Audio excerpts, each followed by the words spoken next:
berlanjut flashback ke masa SMA Jo Jung Hyun.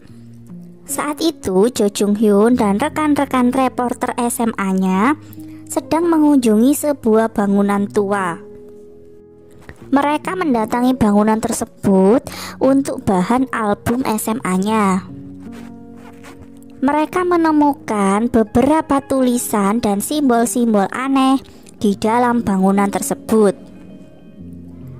Saat Jo Jung Hyun sampai di rumah, dia mendapati kakaknya Jo Kyung Ho membawa pulang seorang bayi perempuan. Jung Hyun dan ibunya sangat menyayangi bayi perempuan tersebut. Cerita pun kembali ke scene pencarian Jaeyoung. Saat itu di tengah hutan dan juga di tengah hujan yang deras, Jaeyoung masih belum juga ditemukan oleh para petugas polisi.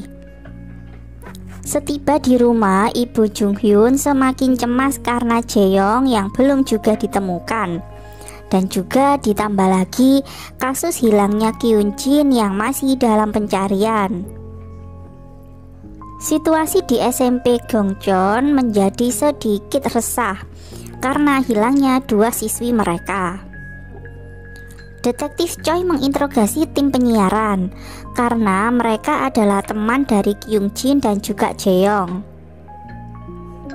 Tim penyiaran mengatakan bahwa mungkin hilangnya teman mereka ada kaitannya dengan rekaman tempat kursus Lee Dong Yuk. Dan selanjutnya Detektif Choi mencari informasi dari satpam sekolah. Satpam tersebut mengatakan bahwa Kyung Jin sempat terlihat di sekolah. Namun Kyung Jin menolak untuk mengisi daftar hadir tamu pada hari tersebut. Kyung Jin seperti ketakutan dengan sosok wanita yang kerap mengikutinya. Namun satpam sekolah tidak melihat ada orang lain di sekitar Kyung Jin saat itu. Detektif Choi kemudian berpikir bahwa mungkin saja Kyung Jin adalah pembunuh dari ibunya sendiri. Namun Lee Si Jong tidak sependapat dengan hal tersebut. Mereka kemudian mencari informasi ke tempat kursus Lee Dong Yuk. Namun karena ketakutan, Lee Dong Yuk sempat kabur dan malah menabrakkan mobilnya sendiri. Tidak banyak hal yang bisa didapatkan dari Lee Dong Yuk. Di sisi lain, Jung Hyun yang mencoba mencari keberadaan Jaeyoung, dia mencoba mendatangi tempat tinggal pelayan restoran yaitu Hwang Kyu.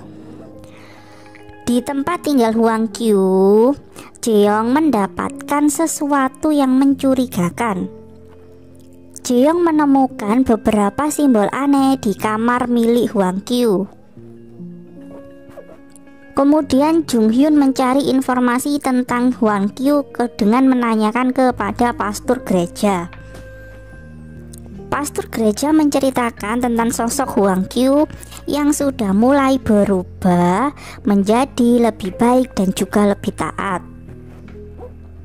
Namun pada suatu hari, saat ada acara doa untuk para korban teror stasiun Suju, Hwang Kyu tiba-tiba marah dan menuduh pastor telah berbohong.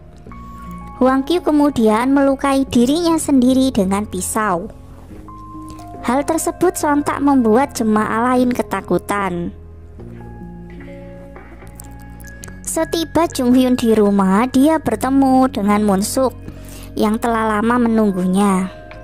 Moon Suk adalah teman Jaeyoung di sekolah. Moon Suk khawatir dengan Jaeyoung yang masih belum ditemukan. Moon Suk kemudian menceritakan bahwa beberapa hari terakhir Jaeyoung menerima surat dari ayahnya yang masih di penjara. Mendengar hal tersebut, Jung Hyun kaget dan juga cemas karena diam-diam Jaeyoung masih berkomunikasi dengan kakaknya. Moon Suk mengatakan bahwa teman SMA Jung Hyun adalah orang yang selama ini menjadi perantara antara Jaeyoung dan ayahnya. Skin berlanjut menceritakan tentang Jo Kyung Ho yang sedang diwawancara terkait kasus teror yang pernah dia lakukan. Jo Kyung Ho adalah sosok yang amat misterius dengan gaya bicara yang pelan dan juga tenang. Cerita kemudian berlanjut dengan Jung Hyun yang mendatangi tempat Min Jae kerja. Min Jae adalah teman SMA Jung Hyun. Jung Hyun menanyakan terkait siapa orang yang selama ini menjadi penghubung antara Jaeyoung dan juga Kyung Ho. Rupanya Kyung Ho sangat membenci kakaknya sendiri sejak kasus teror stasiun Suju. Kasus teror tersebut menyebabkan keluarga Jung Hyun mengalami masalah yang sangat buruk. Di sisi lain, detektif Choi seperti menemukan sebuah petunjuk setelah dia mencoba mendengarkan rekaman tempat kursus Lee Dong Yuk. Detektif Choi kemudian melanjutkan investigasinya bersama Lee Si Jong dan mengatakan sepertinya kasus mereka kali ini akan lebih serius dan lebih sulit daripada kasus teror stasiun Suju. Detektif Choi menyuruh Lee Si Jong mendengarkan bagian terakhir rekaman Lee Dong Yuk. Dan Lee Si Jong seperti mendengar hal aneh dari rekaman tersebut. Kemudian saat itu tim kepolisian mendapatkan laporan penemuan mayat seorang gadis di tepi sungai. Rupanya mayat tersebut adalah mayat dari Lee Kyung Jin yang telah selama ini hilang. Sementara itu, saat Jung Hyun dan Min Jae membuka album SMA mereka, Jung Hyun menemukan fakta bahwa simbol yang dia temukan di kamar Hwan Kyu sama persis dengan simbol di sebuah gedung tua yang pernah mereka temukan saat SMA dahulu.